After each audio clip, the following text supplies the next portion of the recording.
This is the Lone Crater YouTube. We hope this video helps. You start by confirming prerequisites: a Google Cloud project, billing enabled, and the Cloud Functions API active. Once those are ready, install and authenticate the gCloud CLI and set your project and region so commands target the right place. Next, create a source folder with index, JS and package, JSON, and write a simple handler function. Make sure to pick Node, Python, or Go runtime now so deployment commands match the language. Now you package and deploy. Implement the handler, export it using the language-specific convention, and test locally if possible.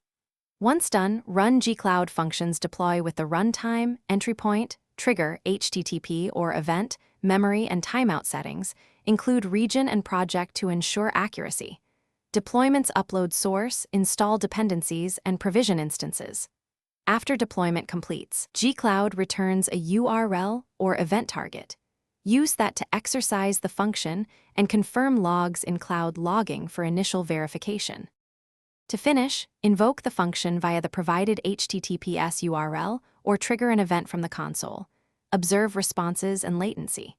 If things go wrong, first inspect Cloud Logging for runtime errors and stack traces, then verify IAM roles and service account permissions. Insufficient permissions often block execution.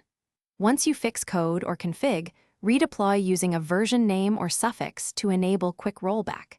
If deployment fails,